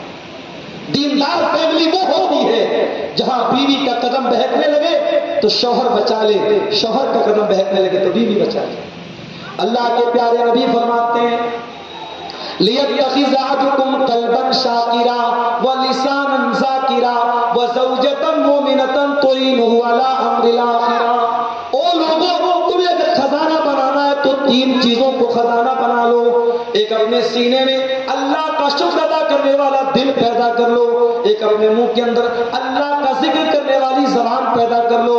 وَزَوْجَةً مُؤْمِنَةً تُعِينُهُ عَلَىٰ أَمْرِ الْآخِرَةِ، اور ایسی نیک اور دیندار عورت کو بیوی بنا کر کے لاؤ جو آخرت کے کاموں میں تمہاری مدد کرے۔ اپنی ماں سے بھی کہنا چاہتا تھا رشتہ دیکھنے جاؤ تو اس حدیث کو یاد کر، پیسے والی بہو لائی، خوبصورت بہو لائی تو کون سا کمال کر دیا؟ کمال تو یہ ہے کہ ایسی عورت اپنے گھر میں لاؤ، آپ کا بیٹا اگر بے نمازی ہے وہ نمازی بنائے، آپ کا بیٹا اگر غلط راستے پر جا رہا ہے وہ عورت کر کے آپ کے بیٹے کو دیندار بنا دے. اور یہ تبھی پاسبل ہے جب آپ خوبصورتی کو سائڈ کر کے, برادری کو سائڈ کر کے, اسٹیٹس کو سائڈ کر کے سب سے پہلے دینداری کو ترجیح دیں گے, اپنے ہونے والے داماد کے لیے بھی اور ہونے والی بہو کے لیے بھی. میرے بھائیوں, دین کو ترجیح دو. اللہ کے نبی فرماتے ہیں جب دیندار جوڑا گھر میں آتا ہے اللہ کی رحمتیں برستی ہیں. رحم اللہ رجلا قام من اللیل, اللہ کی رحمت برستی ہے اس آدمی کے اوپر جو رات میں اٹھتا ہے اور تہجد کی نماز پڑھتا ہے, اور جب تہجد کی نماز پڑھتا ہے تو اپنی بیوی کو بھی اٹھاتا ہے, اور بیوی اگر انکار کرتی ہے بیوی کے چہرے پر پانی ڈالتا ہے اور بیوی کو اٹھاتا ہے, اور اللہ کی رحمت برستی ہے اس عورت کے اوپر. قامت من اللیل, جو رات میں اٹھ کر کے تہجد پڑھتی ہے, وہ ایقظت زوجہا, اور اپنے شوہر کو بھی اٹھاتی ہے, اور شوہر اگر انکار کرتا ہے تو شوہر کے چہرے پر پانی ڈال کر کے اسے اٹھاتی ہے. میرے بھائیوں, یہ دیندار جوڑا اور یہ دیندار کپل, یہ تین دیندار میاں بیوی اگر پریوار میں آئیں گے تو وہ ایک دوسرے کو جہنم کی آگ سے بچانے کا کام کریں. اسی طریقے سے میرے بھائیوں, ایک کام ہمارے کرنے کا اور بھی ہے, اور وہ میں اکثر کہتا ہوں, حسین آباد میں آج اتنے دنوں کے بعد یہ پروگرام ہوا. ضروری نہیں کہ آپ اتنا بڑا پروگرام کرائیں, آپ گھروں میں عورتوں کے بیچ میں چھوٹے چھوٹے پروگرام بھی کریں. ماشاءاللہ مئو آپ سے قریب میں ہے, مئو کے اندر بہت ساری عالمات موجود ہیں. آپ کچھ عالمات کو بلائیے, اللہ نے پیسہ جن لوگوں کو نوازا ہے 4 ویلر کا انتظام کر دے, کار کا انتظام کر دے, عالمات آئیں, کسی کے گھر میں پردے کے ساتھ انتظام ہو جائے, عورتوں کے تعلق سے پروگرام ہو, عورتوں کو دین کی موٹی موٹی باتیں سکھانے والے پروگرام ہو, قرآن کا درس ہو, حدیث کا درس ہو. یہ جب تک یہ کام آپ نہیں کریں گے اپنے پریوار کو آپ جہنم کی آگ سے نہیں بچا سکتے.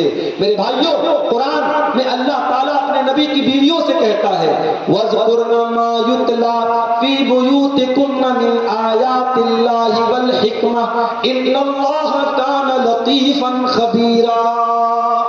اے نبی کی عورتوں, تمہارے گھروں میں جو قرآن پڑھا جاتا ہے اور جو حدیث پڑھی جاتی ہے, اس قرآن و حدیث کو تم یاد کیا کرو, اس کا ذکر کیا کرو, اس پر چرچا کیا کرو, اس پر بات چیت کیا کرو.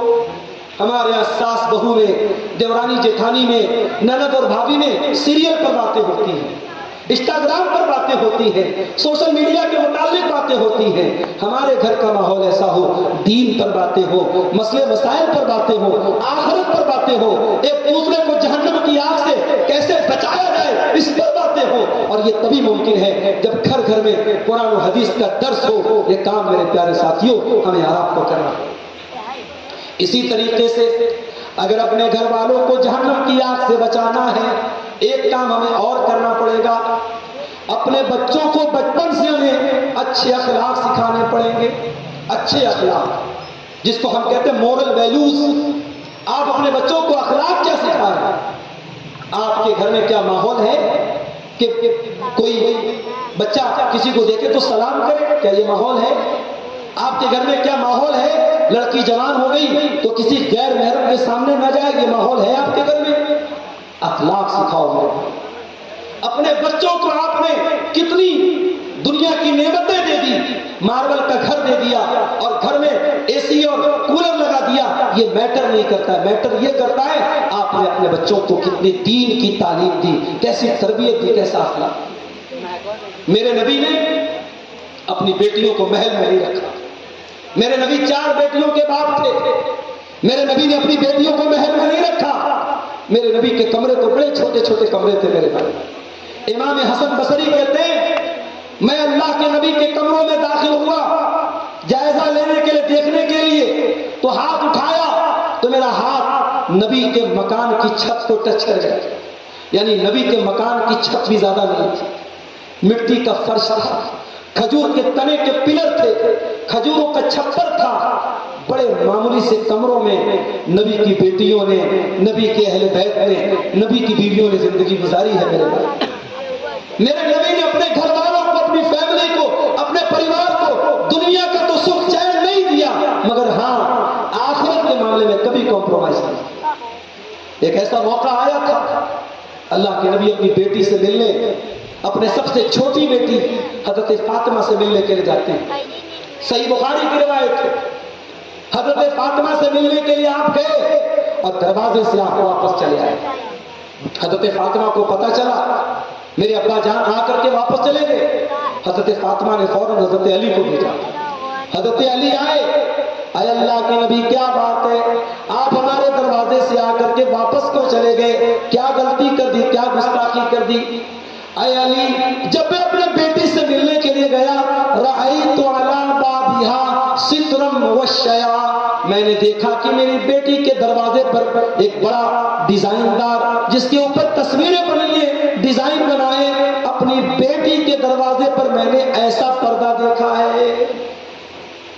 اللہ، آج حالات یہ ہے، دیندار گھروں کی بات کر رہا ہوں، لڑکی شادی ہوتی ہے اور دلہا دلہن کی جو فوٹو ہوتی ہے اس کو باقاعدہ فریم لگا کے کمرے میں سجایا جاتا ہے. لڑکی اپنے شوہر کے ساتھ گھومنے جاتی ہے اور وہاں جانے کے بعد بے پردگی والے فوٹوز اپنے اسٹیٹس پر لگاتی ہے، تو پورا خاندان دیکھتا ہے. لوگ کہتے جانے تو بھائی، شادی ہوئی انجوائے کرو. یہ انجوائے کرنے دو کے نام پر اپنے بچوں اور بچیوں کے بارے میں ہم کتنی بے حیائی اور بے غیرتی کو برداشت کر رہے ہیں میرے بھائیوں. اس پر ہمیں اور آپ کو غور کرنا چاہیے. اسلام میں انجوائمنٹ منع نہیں ہے، اسلام میں انٹرٹینمنٹ منع نہیں ہے. نبی نے اپنی بیویوں کے ساتھ انجوائمنٹ کیا ہے، نبی نے اپنی بیویوں کے ساتھ انٹرٹینمنٹ کیا ہے، مگر انٹرٹینمنٹ کی ایک سیما ہوتی ہے، انجوائمنٹ کی ایک حد ہوتی ہے. اسلام نے انجوائمنٹ اور انٹرٹینمنٹ کو بھی ایسا نہیں کہ آپ کو آزاد کر دیا ہے کہ جو چاہے کھاؤ، جو چاہے پیو، جہاں چاہے چلے جاؤ. نہیں، انجوائمنٹ اور انٹرٹینمنٹ کے نام پر بھی آپ کو حلال دائرے کے اندر رہنا ہے، آپ کو حرام کے اندر نہیں جانا. نبی نے اپنی بیٹی کے دروازے پر ایک ایسا پردہ دیکھا جس پر ڈیزائن بنا تھا. آپ نے کہا اے علی، میں فاطمہ کا باپ ہوں، میں فاطمہ کا باپ ہوں. مالی ولی دنیا، جب میں نے دنیا میں کچھ نہیں بنایا، جب میں دنیا دار نہیں ہوں، میں نے دنیا سے اپنا دل نہیں لگایا، تو میری بیٹی کب سے دنیا دار بن گئی؟ اے علی، جاؤ اور میری بیٹی سے کہہ دو کہ اس پردے کو نکال دے اور مدینہ کی کسی غریب فیملی میں جس کو اس کی ضرورت ہو دے دے. میری بیٹی کے گھر پہ وہ پردہ اب مجھے نظر نہیں آنا چاہیے. میرے پیارے ساتھیوں، یہ تربیت کی تھی جناب محمد رسول اللہ صلی اللہ علیہ وسلم نے اپنی بیٹیوں کی. یہ تربیت ہمیں اور آپ کو بھی کرنے کی ضرورت ہے. میں منع نہیں کرتا، اپنے بچوں کو آپ اچھا کھلائیں، اچھا پہنائیں، اس سے کوئی منع نہیں کرے گا، مگر ہاں یہ سیکنڈری چیز ہے. اصل چیز یہ ہے کہ آپ اپنے بچوں کی آخرت کے بارے میں سوچیں. اللہ کے نبی رات میں اٹھتے تھے تہجد کی نماز کے لیے، اپنی بیویوں کو اٹھاتے تھے. کبھی ایسا بھی ہوتا تھا حضرت عائشہ سو رہی ہیں، اللہ کے پیارے نبی تہجد کی نماز پڑھ رہے ہیں، آپ نے تہجد میں تو نہیں اٹھایا، لیکن جب وتر کی نماز کا ٹائم آیا آپ نے کہا قومی فاوتری، عائشہ اٹھو، چلو تم وتر کی نماز پڑھو. میرے بھائیوں، جب نیکی کا کام کریں، جب دین کا کام کریں، اپنے پریوار کو شامل کریں. یہ اسلام ہمیں سکھاتا ہے. آج اس بات کی ضرورت ہے. بچوں کے لیے آج ہم انویسٹمنٹ کرتے ہیں، کوئی LIC کی پالیسی لے رہا ہے، کوئی بینک میں FD کرا رہا ہے، حرام راستے اپنا کر کے ہم بچوں کا فیوچر بنا رہے ہیں، بچوں کا بھوشیہ بنا رہے ہیں. آؤ میں آپ کو طریقہ بتاتا ہوں، حلال طریقہ بتاتا ہوں بچوں کا فیوچر کیسے بنائیں گے آپ. قرآن کا 16واں پارہ اٹھاؤ. اللہ کہتا ہے حضرت موسیٰ علیہ السلام اور حضرت خضر علیہ السلام دونوں ایک گاؤں سے گزرے، ایک بستی سے گزرے. گاؤں والوں سے انہوں نے کھانا مانگا، گاؤں والوں نے کھانا دینے سے انکار کر دیا. اب دونوں بیچارے مایوس ہو کر کے بیٹھے. وہاں پہ ان دونوں نے ایک دیوار دیکھی جو دیوار گرنے والی تھی، تو حضرت خضر کھڑے ہوئے اور دیوار کو کھڑے ہو کر کے سیدھا کر دیا. قال لو شئت لاتخذت علیہ اجرا، حضرت موسیٰ نے کہا کہ اے خضر، آپ کو یہ دیوار اگر ٹھیک کرنا تھا تو کوئی پیسہ طے کر لیتے، کوئی اجرت طے کر لیتے، پھر دیوار ٹھیک کرتے. حضرت خضر نے جواب دیا کہ میں نے دیوار کیوں ٹھیک کی. فرمایا وَأَمَّا الْجِدَارُ فَكَانَ لِغُلَامَيْنِ يَتِيمَيْنِ فِي الْمَدِينَةِ وَكَانَ تَحْتَهُ كَنْزٌ لَهُمَا وَكَانَ أَبُوهُمَا صَالِحًا. اے موسیٰ، وہ دیوار دو یتیم بچوں کے مکان کی دیوار تھی اور دیوار گرنے والی تھی، اور دیوار کے نیچے ان بچوں کے باپ نے خزانہ چھپا کے رکھا تھا. اگر دیوار گر جاتی خزانہ سامنے آ جاتا اور گاؤں کے لوگ لوٹ کے لے کے چلے جاتے. تو چونکہ ان یتیم بچوں کا باپ نیک تھا، باپ نیک تھا تو اللہ نے مجھے حکم دیا کہ میں دیوار کو ٹھیک کر دوں تاکہ بچے کل جب جوان ہو جائیں تو اپنے خزانے، اپنے باپ کے دبائے ہوئے خزانے کو حاصل کریں۔ اس آیت کی تفسیر میں علامہ ابن کثیر رحمۃ اللہ علیہ نے عبداللہ ابن عباس کا قول نقل کیا ہے۔ عبداللہ ابن عباس کہتے ہیں حفظا بصلاح ابیہما، ان دونوں یتیم بچوں کے مال کی حفاظت ان کے باپ کی نیکی کی وجہ سے ہوئی۔ باپ نیک تھا، باپ متقی تھا، باپ دیندار تھا، اللہ نے بچوں کے مال کی حفاظت۔ میرے بھائی، آپ حلال طریقے سے اپنے بچوں کو جو بنا کے دیں گے، زمین دے دیں گے، جائیداد دے دیں گے، بینک بیلنس دے دیں گے، اگر آپ دیندار ہیں، اگر آپ متقی ہیں، اگر آپ پرہیزگار ہیں، انشاءاللہ آپ کے بچوں کو اللہ ضائع نہیں کرے گا، آپ کے مال کو اللہ ضائع نہیں کرے گا، آپ کے بچوں کی اللہ حفاظت کرے گا۔ اور ہمیں سے بہت سارے لوگ 40 سال کے ہو چکے ہیں۔ جب انسان 40 سال کا ہو جاتا ہے، عام طور سے اولاد والا ہوتا ہے، اولاد بھی بڑی ہونے لگتی ہے۔ جو لوگ 40 سال کے ہو چکے ہیں ان کو دو بات میں بتاتا ہوں۔ پہلی بات ایک تجربے کی بات بتاتا ہوں۔ 40 سال تک جو عادت انسان کی چھوڑ گئی وہ چھوٹ گئی، جو 40 سال کے بعد کی بھی جو عادت لگی ہے وہ جلدی چھوٹنے والی ہے۔ جن مردوں کے اندر نظروں کی بے حیائی پائی گئی 40 سال کی عمر تک، وہ بڑھاپے میں قبر میں پیر لٹکانے تک دیکھا گیا کہ وہ اس لعنت میں، اس لت میں شامل ہے۔ یہ تجربے کی بات بتا رہا ہوں، وہ لوگوں سے سنا بھی ہے اور مشاہدہ بھی ہے کہ انسان کی عمر کا یہ جو 40 سال کا جو ٹائم ہے یہ بڑا خاص ٹائم ہے۔ یہاں سے انسان اب اتنا پاگل بھی نہیں ہے، اتنا جذباتی بھی نہیں ہے کہ جو چاہے الو بنا، اور اتنا بوڑھا بھی نہیں ہوا ہے کہ کمزور ہو گیا، خواہشات تو ہے بھی اس کے اندر۔ 40 سال کا انسان میچیور ہوتا ہے، 40 سال کی عورت میچیور ہوتی ہے۔ اگر 40 سال کا مرد غلط قدم اٹھا رہا ہے، 40 سال کی عورت غلط قدم اٹھا رہی ہے، تو وہ یہ نہیں کہہ سکتے کہ ہم نے جذبات میں آ کے اٹھا دیا۔ نہیں، جذبات میں 18 سال کا لڑکا لڑکی جا سکتے ہیں، 40 سال والا نہیں جا سکتا ہے۔ اب جذبات کی عمر نکل گئی، اب تم میچیور ہو چکے ہو، پختہ ہو چکے ہو۔ حتی اذا بلغ اشدہ وبلغ 40 سنة، جب انسان 40 سال کا ہو جائے، قال رب اوزعنی ان اشکر نعمتک التی انعمت علی، تو اب قرآن ایک دعا سکھا رہا ہے۔ جتنے لوگ 40 سال کے ہو گئے وہ اس دعا کو خاص طور سے یاد کر لیں اور اس کو پڑھا کریں۔ رب اوزعنی ان اشکر نعمتک التی انعمت علی، اے میرے پروردگار تو مجھے توفیق دے کہ میں تیری نعمت کا شکریہ ادا کروں، جو نعمت تو نے مجھ کو نوازی ہے اور میرے والدین کو نوازی ہے۔ دیکھیے، جب آپ 40 سال کے ہو، اس کا مطلب کہ آپ نے زندگی کا 2/3 حصہ گزار دیا۔ اس امت کی ایوریج عمر 60 سے 70 سال کے بیچ ہے۔ اگر آپ 40 سال کے ہو گئے، اس کا مطلب کہ آپ کی زندگی کی شام ہو چکی ہے، اب دن ڈھلنے والا ہے۔ تو اب اللہ کا شکر ادا کیجیے کہ اے اللہ، جوانی میں نے دیکھ لی، بچپن میں نے دیکھ لیا، شادی میں نے کر لی، بچے میرے ہو گئے، اے اللہ تیرا شکر ہے جو تو نے میرے اوپر کیا، اور جو نعمت تو نے میرے والدین پر کی ہے اس کا بھی میں شکر ادا کرتا ہوں۔ رب اوزعنی ان اشکر نعمتک التی انعمت علی وعلی والدی وان اعمل صالحا ترضاه، اور اے اللہ تو مجھے توفیق دے کہ میں ایسا نیک عمل کروں جس سے تو راضی ہو جائے۔ یہ دعا مانگی آپ اللہ سے، 40 سال کے بعد یہ دعا مانگی، اے اللہ نیک عمل کی توفیق دے۔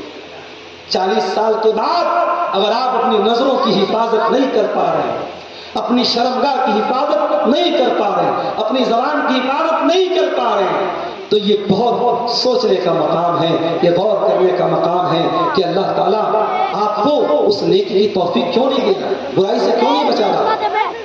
بندہ اللہ سے دعا کرے کہ اے اللہ ایسے نیک عمل کی توفیق دے جس سے پورا چاہے۔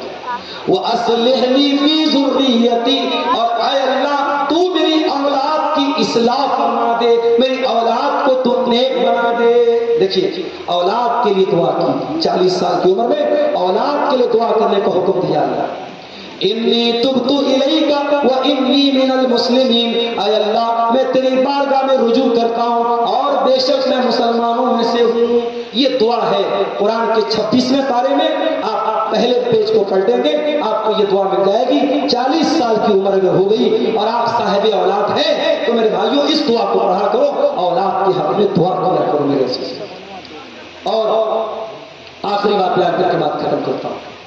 اولاد کے لیے دعا آپ نے کر لی, لیکن ایک چیز اور رہ گئی, اور وہ چیز کیا ہے کہ آپ اپنی اولاد کے پیدا ہونے کے پہلے, ابھی اولاد دنیا میں آئی نہیں ہے, ابھی آپ کی شادی ہونے والی ہے, آپ اپنی ہونے والی اولاد کے لیے جب ماں کا انتخاب کریں, وہاں بھی شریعت کہتی ہے کہ آپ نیک عورت کا انتخاب کریں. یہ بھی اولاد کا حق بتایا ہے علماء نے, یہ آپ کی ہونے والی اولاد کا حق ہے. اور بات آثار میں یہ الفاظ ملتے ہیں تخیروا لنطفکم, کہ اپنے نطفے کے لیے اچھی عورتوں کا انتخاب کرو, اپنی ہونے والی اولاد کے لیے اچھی عورتوں کا انتخاب کرو. اس لیے کہ اگر خراب اور گڑبڑ قسم کی عورت تمہارے گھر میں آئے گی تو پوری نسل کو برباد کر دے گی, پوری نسل کو برباد کر دے گی. اور نیک اور دیندار عورت آئے گی تو پورے گھر کو جنت بنا دے گی. اور میں اکثر تقریروں میں یہ بات کہتا ہوں کہ عورت کا بہت بڑا کردار ہے. عورت وہ لائم لائٹ میں نہیں رہتے, عورت سامنے نہیں آتی. امام بخاری کی ماں کا نام کون جانتا ہے؟ کوئی نہیں جانتا, مگر امام بخاری کی ماں وہ ہستی ہے جنہوں نے امام بخاری کو امام بخاری بنایا. اسی مبارک پور کی سرزمین سے علامہ عبدالسلام مبارک پوری نے سیرت البخاری لکھی ہے. کبھی موقع ملے حسین آباد والوں, یہ موبائل چلانے سے اور واٹس ایپ چلانے سے اور انسٹاگرام چلانے سے کبھی فرصت ملے تو زندگی میں ایک بار سیرت البخاری پڑھ لینا. سیرت البخاری میں علامہ عبدالسلام مبارک پوری نے واقعہ لکھا ہے کہ امام بخاری رحمۃ اللہ علیہ کی بینائی چلی گئی تھی, ان کی آنکھوں کی روشنی چلی گئی تھی. ان کی ماں نے راتوں میں تہجد میں دعائیں کی تھی, اللہ کے سامنے رو کر کے گر گڑا کر کے دعائیں کی تھی کہ اے اللہ اللہم رد الی ابنی بصری بصرہ, اے اللہ میرے بچے کی بینائی کو لوٹا دے. اے اللہ میں اپنے بچے کو دین کا عالم بنانا چاہتی ہوں, تیرے نبی کی حدیثوں کا حافظ بنانا چاہتی ہوں. میرا بچہ کیسے دین سیکھے گا؟ میرے بچے کی بینائی کو لوٹا دے. امام بخاری رحمۃ اللہ علیہ کی ماں نے رات میں تہجد پڑھی, یہ دعا کی اور مسلح پر اس کو نیند آ گئی. اور خواب میں حضرت ابراہیم علیہ السلام کی زیارت ہوتی ہے, اور ابراہیم علیہ السلام خواب میں آ کر کے حضرت امام بخاری کی ماں سے کہتے ہیں کہ تیرے بچے کی بینائی کو اللہ تعالیٰ نے لوٹا دیا ہے. اور جب ان کی نیند کھلتی ہے تو دیکھتی ہے کہ ان کے بچے کی آنکھوں کی روشنی واپس آ چکی ہے. یہ ماں کی دعائیں ہیں جس نے امام بخاری کو امام بخاری بنایا. یہ ماں کی دعائیں تھی جس نے ابن تیمیہ کو فکر ماں کو ہوتی ہے میرا بچہ کیسے موٹا ہو جائے, کیسے تندرست ہو جائے, کیسے بیماری سے بچ جائے. ایسے اس بات کی چنتا کرو میری ماں میری بہنوں اپنے بچوں کے بارے میں کہ میرا بچہ کیسے دیندار بنے, میرا بچہ کیسے قرآن و حدیث کا عالم بنے. اور اگر اس راہ میں آپ کو تکلیفیں اٹھانی پڑے تو اٹھا لو, مگر بچوں کی تربیت پر میرے بھائیوں انویسٹ کرو. اور آج اگر اپنے بچوں کی تربیت پر آپ نے محنت کی, انشاءاللہ کل جب آپ کا بڑھاپا آئے گا, اگر آپ کی تربیت اچھی ہے, وہ بیٹا اگر دیندار آپ نے بنایا ہے, اپنی ماں کو کبھی چھوڑ کے نہ جائے گا, اپنے باپ کو کبھی چھوڑ کے نہ جائے گا. آپ کے بڑھاپے میں وہ بچہ آپ کی خدمت کرے گا اور قرآن کی صحت پر عمل کرے گا. اما یبلغن عندک الکبر احدہما او کلاہما فلا تقل لہما اف, جب تمہارے ماں باپ میں سے کوئی ایک یا دونوں بوڑھے ہو جائیں تو ان کو اف بھی مت کہو. وقل لہما قولا کریما, ان سے ادب سے بات کرو. میرے عزیزوں میرے بھائیوں, اپنی فیملی کو جہنم کی آگ سے بچانے کے تعلق سے یہ چند اہم باتیں میں نے آپ کے سامنے رکھی ہیں. آخر میں یہ عرض کروں گا کہ ہم سب چونکہ اپنے اپنے پریوار سے جڑے ہیں, ہم سب کسی نہ کسی فیملی کے ممبر ہیں, تو یہ ہماری تقریر ہم سب اس کو صرف سن کر کے نہ جائیں, اس پر ہم عمل کرنے کی کوشش کریں. جو باپ ہے وہ ایک اچھا ذمہ دار باپ بنے, جو بیٹا ہے وہ ایک فرما بردار اور دیندار بیٹا بنے، جو ماں ہے وہ ایک ذمہ دار ماں بنے، جو بیٹی ہے ایک فرما بردار اور نیک بیٹی بنے۔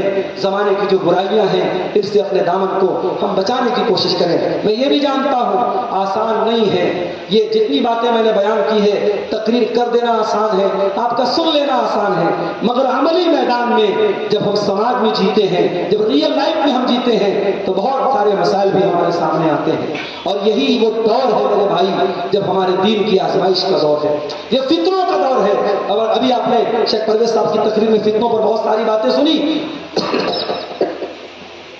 فتنوں کے دور میں ان فتنوں سے اپنے پریوار کو بچانا یہ بہت مشکل ہے، لیکن اگر آپ نے بچا لیا تو انشاءاللہ یہی آپ کی آخرت کی کامیابی کا ذریعہ بنے گا۔